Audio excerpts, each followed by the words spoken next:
Natalie Bencivenga. And I'm Tony Norman. And this is In Other News, the podcast that is not afraid to go there. Where? Anywhere the story takes us. You concerned about speaking your mind? Me? Yeah, right. You? Ha! Let's go, Nat.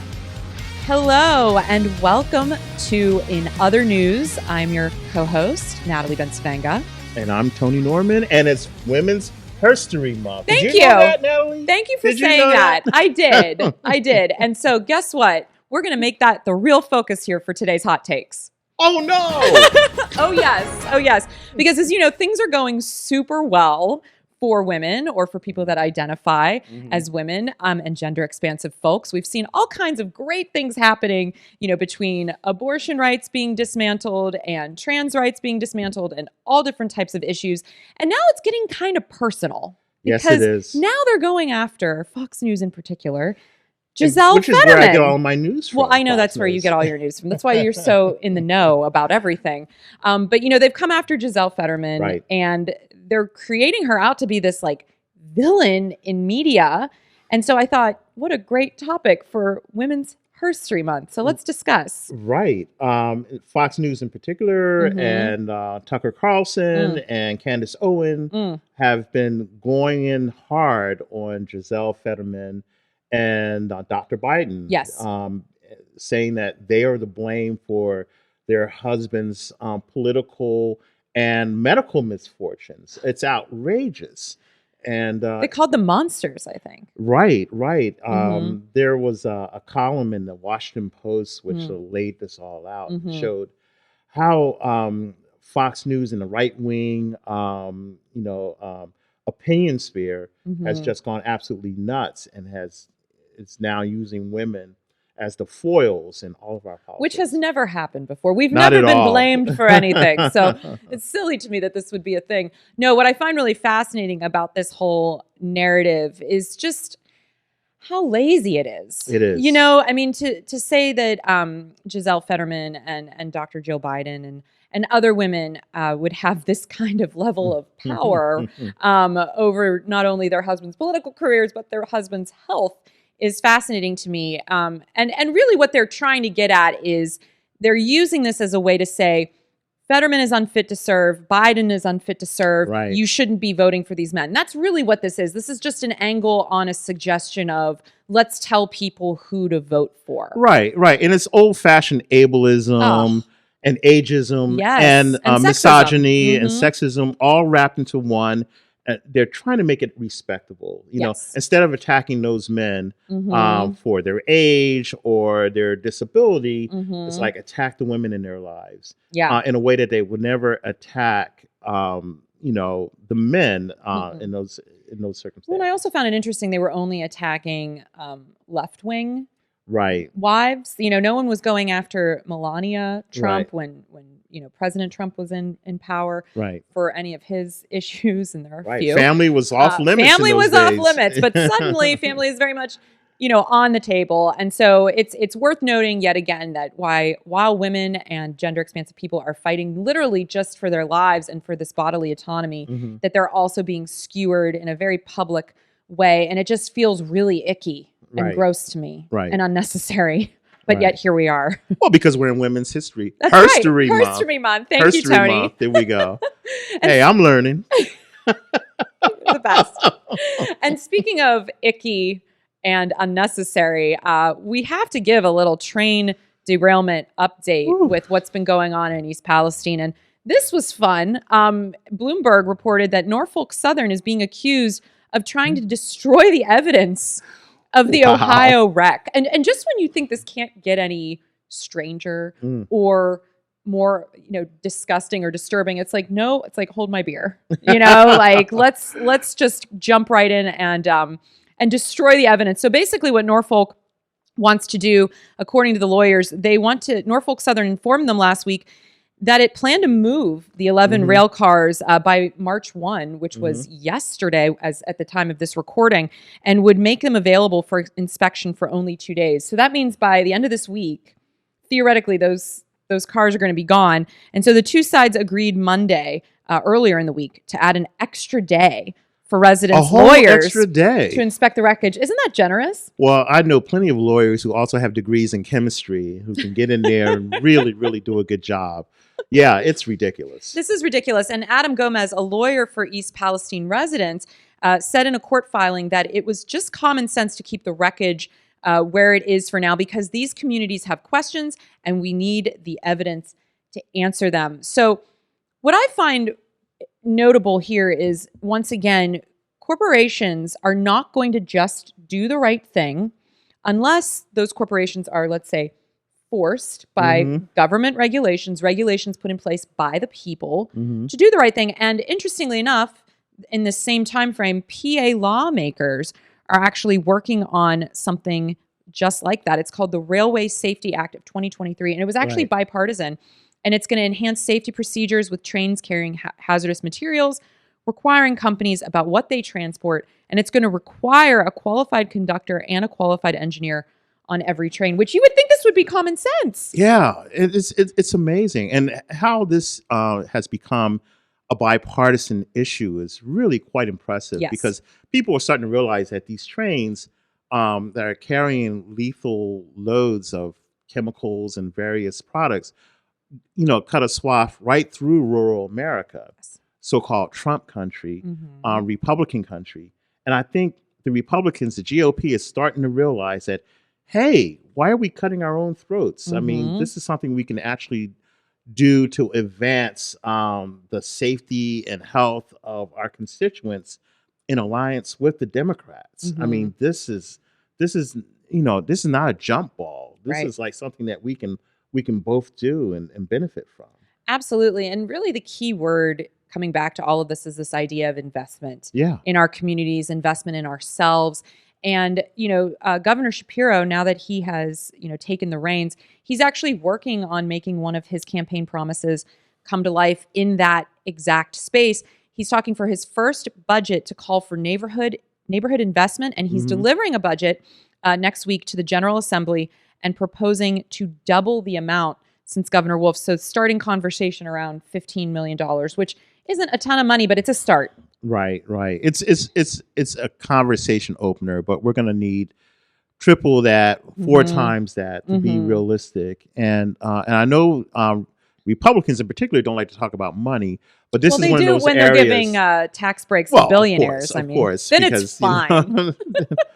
Then it's just fairness. Exactly. So I think that this is we're finally going in the same direction together, down the same railroad tracks. I like that. Parallel railroad tracks. And see, you're such a good writer, Tony. That's what it is. Oh, I'm a hack, but some things are just obvious. Well, all of this I think sounds important and good, which is a word that we don't get to talk about much when we're discussing politics, is this idea of good for the greater good, you know? And so I'm looking forward to drilling down in our next segment with Bhavini Patel, who talk about wanting to do something for the greater good, is sitting on the Edgewood Borough Council. And we're going to discuss with her what investment in community means, especially as it relates to public safety. So stay tuned. You're listening to In Other News. Thanks for joining us. All right, we are drilling down today with Bhavini Patel. I've known her in the community now for a few years and have had the pleasure of interviewing her before, but I know, Tony, she's a big fan of yours as well. She's the one, huh? She's your one fan, Tony. Well, I like everything I've heard about her. Yes. And you're not easily impressed, but you seem to be very impressed with her. I am. So I'm looking forward to meeting with her and talking. Yeah, I'm really looking forward to this conversation as well. And you're also new to the Edgewood Borough Council, which is very exciting. I also read that you're the very first woman of color to sit on the council. So, hey, Women's Herstory Month. We want to talk a little bit about your journey, Bhavini. So thanks so much for joining us. Yes, we're taking over. Thank you. Thank you. I'm so glad to be here with both of you. We're so glad to have you. So share with us a little bit about your trajectory and how you landed at the council. Yeah, so I've been serving on council for about 1 year and 3 months now. So an Edgewood resident. I think my family and I have been there for about 6 to 7 years now. And so for me, serving on council as a young woman of color, it's been quite a journey. I mean, it's a lovely community. We're surrounded by Wilkinsburg, Braddock, Rankin, North Braddock. So it's a really lovely region. There's a lot of diversity and a lot of different people of different backgrounds. And so for me, serving on council and sort of coming from the experiences that I do, being raised by a single parent, my family's originally from India. I was born in the States and grew up in Monroeville. There's sort of this nuanced history and sort of lens that I think I bring to council, and I try to incorporate that in the work that I do and the advocacy that I do. And so, one of the key things that I've been sort of thinking about recently, especially, is just gun violence and sort of the challenges surrounding in our surrounding areas, and how can Edgewood and how can I use my role in the community to bring people together. A lot of these things, we oftentimes think about them from legislative standpoints, but a lot of it is just understanding that at the end of the day, we're human. And that being able to have that human connection and bring empathy and recognize that these instances can be very traumatic and that people are looking for ways to come together. And so sometimes it's just being the convener and being somebody that's willing to offer an ear and listen. And so that's something that's been a big focus for me recently. Because Edgewood itself is not a community that we typically think about as being under the scourge of gun violence. I don't think that it is. I mean, it's the surrounding communities. And I wonder, do you find yourself sort of going back and forth into those communities and talking to people in those communities to see what their needs are and what their wants are? And do you sort of, does that inform your own politics in Edgewood? Yeah, that's such a great question. And that is very true. So Edgewood, typically we're not, we don't see a lot of gun violence challenges in our community, but certainly with our neighbors, that is something that's it's quite prevalent. And so in terms of one thing that is, we recently actually just held a gun violence forum in Edgewood at the local Presbyterian church. And it was just remarkable to see so many residents from Edgewood wanting to come and sort of mingle and sort of provide that sense of support. We had great representation from the H.O.O.P Alliance. We had representation from the Greater Valley Coalition Against Gun Violence there as well, Ceasefire PA. And so it was an instance, I think, of bringing people together, being able to start a conversation about this, create interpersonal sort of connections, and figure out, we're seeing this. What can I do to offer assistance? What can I do to be a part of this conversation and provide assistance to our neighbors? And so much of that also is just realizing that, our borders are fluid. This affects all of us, and we're all in this together. That's right. That's right. Yeah, when I think about your lived experience and when we're talking about sitting at intersections, this idea about reaching across, whether it's train tracks or invisible boundaries, is that something that was instilled in you because you grew up as a child of immigrants?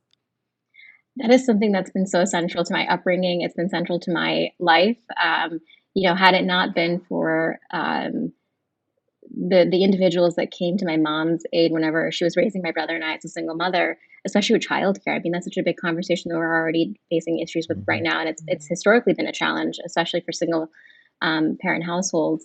It truly was people of different communities and backgrounds coming to help my mother get through those days. And it's something that it's a lesson that I've grown up with. And so to me, that really is just my lens and the way in which I see the world. And I'm really fortunate to be able to sort of have that upbringing. I'm grateful for, my mother. Thinking about sort of Women's History Month, it's such a great example for me to have and to be able to cultivate that and include that in the work that I do. What are the top issues as far as you're concerned, not only in Edgewood, but, in the greater metropolitan Pittsburgh community? What are some of the issues that you would like to drill down on, if you could? Right now, I mean, I think just sort of, I spend time reading the news and sort of being in the community. I serve on several different boards and organizations. And I think truly public safety is something right now that is a big challenge. And the reason why I say that it's specifically something that I'm focusing on right now, because it's, the minute we as residents, as people, don't feel safe, it impacts every aspect of our lives, right? Students walk into school, they're fearful of, potential outcomes. It becomes difficult to focus. You can't necessarily hone in on your studies, and, children and our kids are oftentimes dealing with other challenges as well. And then this is sort of perpetuating something greater. parents are afraid. Parents don't know sometimes what the outcome can be. Small businesses are dealing with these challenges, right? The minute something happens in a community, foot traffic starts to go down. What are small businesses? What are the implications of that? Housing prices. It's all tied in together, and I think the root of so much of that is public safety and having a conversation around gun violence and thinking about as a community what can we do around that. Right. Yeah, and we talked a little bit about how Shapiro, he's making good on his campaign promises about investing in our communities to the tunes of millions of dollars. When you think of investing in communities in terms of public safety, where does that investment go? So recently, I've been, like I said, I've been a part of some organizations and have become pretty familiar with the work that they're doing, the phenomenal work that they're doing. One of the organizations is the H.O.O.P Alliance, as well as the Greater Valley Coalition Against Gun Violence. And there are several different other organizations. So much of this, I think, is recognizing that this is a lot of interpersonal work. It's important to have familiarity in communities when you go into them, and that oftentimes stopping instances of violence before they become a 911 call, it needs to come from trusted voices in the community, residents who are familiar faces and who understand the sort of histories of neighborhoods and who lives where and who's usually walking in the streets, right? There's a sense of trust, I think, that organizations that are community oriented like that have, and to be able to facilitate the work that they do, I think, is certainly foundational to succeeding in preventing violence and gun violence. The other thing that I think is so essential, especially thinking about right now, I mean, we had a shooting in McKeesport yesterday.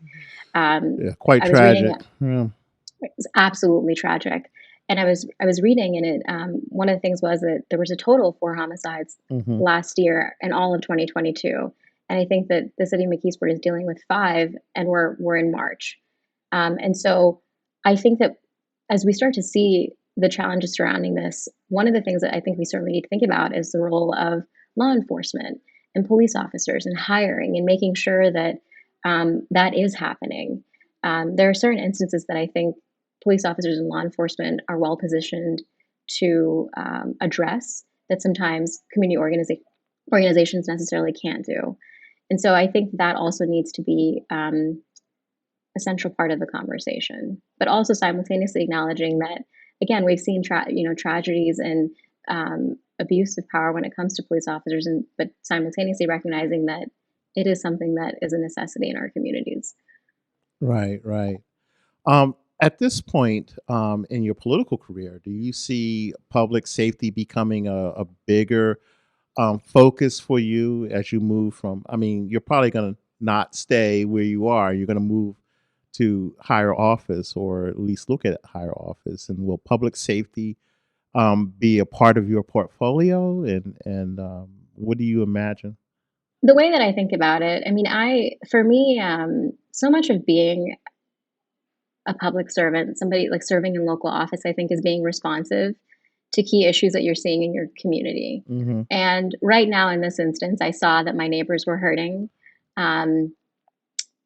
Reading the headlines in the news, there's sort of this calling to be able to do something about it. You're not a leader just in certain aspects of your life. You try to lead and be a servant, and it's a constant, right? And the way that I see it is at the moment, that's sort of an issue that I try to do my part.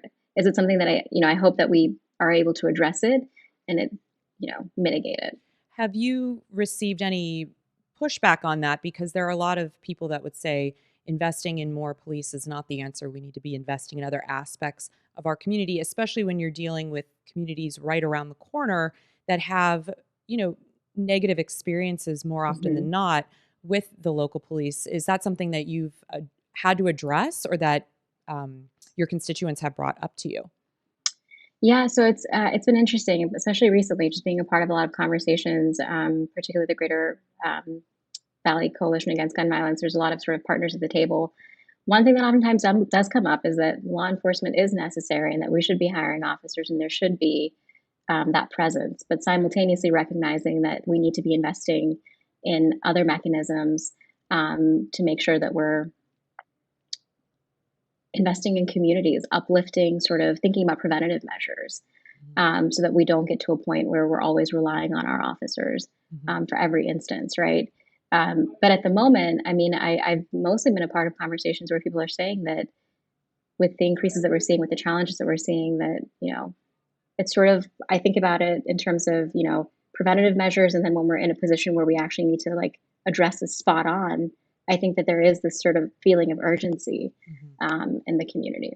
I would like to have you come back and drill down even further, discussing the role of police and community activists and how can they simultaneously exist if they can, and see where We can all that get goes. along. We can all get along, Tony says. I'm a firm believer that yes, we can all get along, and I think that there's multiple solutions at the table that can coexist together. And I think that there was some talk of sort of the political ideology around this, and I think that that's something that I firmly believe is that it's a philosophy, right? That we can have multiple solutions and they can coexist at the table. It's not one or the other. It's not picking between two things. It's saying that both of these things are a necessity. The other thing is, again, thinking about it from a community-focused standpoint and my positioning, one of the things that we're really going to be working towards is organizing Stop the Bleed trainings, and particularly thinking about working with our students, so the Woodland Hills School District. So I'm currently in the process of organizing some of that and trying to get as many trainings that we can make available to students and teachers and other folks in the community. And it's not just only about the training. It's also about, once we do this training, we're facilitating a conversation. And, we're sort of thinking about the broader meaning of this training in our community, and how do we expand and have conversations and sort of come together and be there for one another. Well, we appreciate your perspective and taking the time to share it with us. Is there any kind of follow-up item? You're talking about the H.O.O.P Alliance and Stop the Bleed. Are there things that people can get involved in, or when is your next meeting? Those sort of things that people can share that you can share. Absolutely. So again, the Greater Community Against Gun Violence Prevention. So that organization meets once a month, and I'm happy to provide information about that. I believe it's the third Tuesday of every month at 6:30. The H.O.O.P Alliance, Kathy Jo Welsh has been leading that effort. I'm sure that there are different ways to get involved with the organization, the work that they're doing. And then something that I said that I'll be spearheading is Stop the Bleed training. So if anybody is interested in getting involved with that, I'm happy to help facilitate, connect to the right people to make that resource available for our community. Wonderful. Thank you so much, Bhavini. And we appreciate you, and stay tuned for our final thoughts. Thank you. You're listening to In Other News. Thanks for tuning in. Well, that was such a wonderful conversation with Bhavini. Yeah, she's amazing. And, now is that we're coming into this concept around final thoughts. I've got a lot of thoughts lately, Tony, around what's been going on in the media landscape at the national level and how that's actually creating an implication, right? We're talking about public safety. Well, it all starts with conversation, and then conversation turns into habits and action items, and those turn into eventually policy. And so what people say in media matters. And rhetoric matters. Rhetoric matters. We can have a conversation like we just did, where maybe we're all looking at it from a different perspective, but it's all based in reality and evidence-based facts, right? So there's What a concept. But not everyone subscribes to that, Tony. Yeah. And one news outlet really just comes to wonder who mind. that could be. I don't know. I'm thinking it's probably Fox News. And yes, there is a huge defamation lawsuit going on right now. $1.6 billion. Which is wild, between Fox Corporation and Dominion Voting Systems. Would you like to share with people that may not know what this is about, and really how this impacts all of us, no matter where you live? In 2020, President Trump lost the election. He did? Fair and square, believe it or not. I do believe that. But unfortunately, he would not take no for an answer. And he enlisted the aid of phalanx, of flunkies and various credulous people who unfortunately have been able to convince a large swath of viewers on Fox News that the election was stolen. This is so dangerous. Right. And the number one villain has been Dominion Voting Systems, which they accuse of stealing the election. And so the problem is that all sorts of ridiculous people have been going on Fox News and making these charges that Dominion stole the election. Without any evidence. Without any evidence. There is no evidence that has happened. But Fox News has provided this platform, this libelous platform against Dominion voting systems. And now they have to pay. I mean, they've been taken to court, and it looks like they may have to pony up as much as $1.6 billion.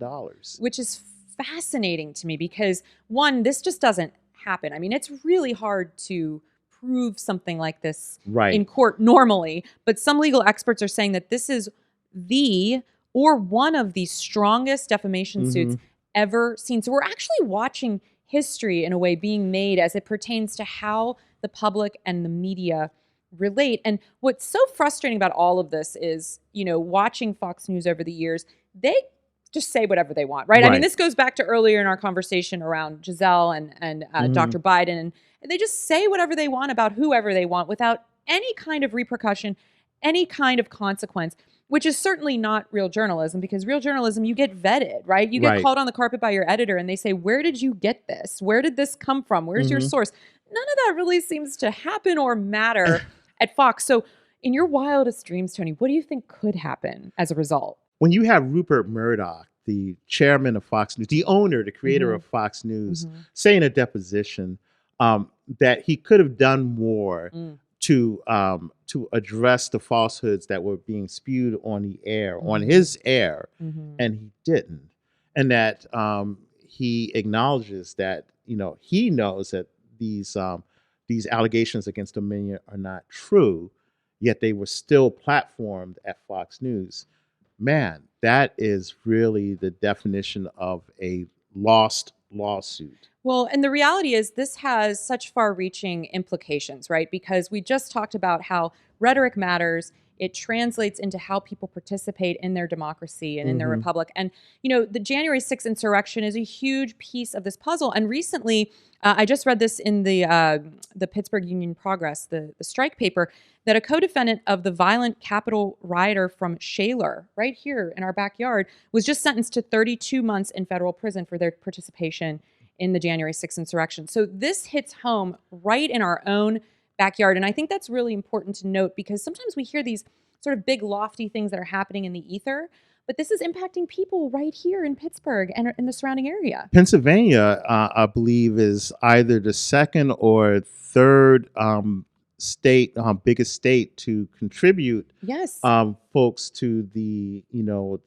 January 6th insurrection. Yes. And so, it really does affect the people in this community and across the Commonwealth. And incredible. People, we have the right to at least know what is going on and what is actually happening. So I give Dominion a lot of credit, and anyone else that's going to be bringing lawsuits. Oh, yes. There are other media, other voting companies that are, there's a line forming. Yes, exactly. There is a line forming. And I think all of this is really important. We have to hold those in power accountable for what they say and what they do. No one is above the law. So as we wrap this up, Tony, I just wanted to take a moment to talk about your column, because you really bring, that lens of equity to everything that you do, and really calling out truth to power. So who do you have on coming up for Next Pittsburgh, and how are things going with your column? Oh, things are going fine. And I have, actually, this is a fun piece that's coming up. Not so heavy. Good. Clara Kent, the local performer and an all-around great personality, has a show on WYEP on Friday nights from 6 to 8 p.m. And I thought it would be a good time to showcase the music that she will be showcasing, music from the African diaspora, R&B and jazz and hip hop and all of these things. And local folks are spotlit on her show. So, and I just love this DJ, Clara Kent, she's a star. That's awesome. Well, I so appreciate you sharing that with us. And also, just as a fun aside, we did a live show at Cafe Momentum last week, and they are officially open. So you can go and make reservations, and we'll have a link for how you can do that and support that great space and the work that they're doing to help our kids in our communities. And, we're also going to have some action items around the H.O.O.P Alliance and the other wonderful things that Bhavini Patel was chatting about earlier. So until next time, everybody, please take care of yourselves and each other. And I'm going to go check out Tony's column.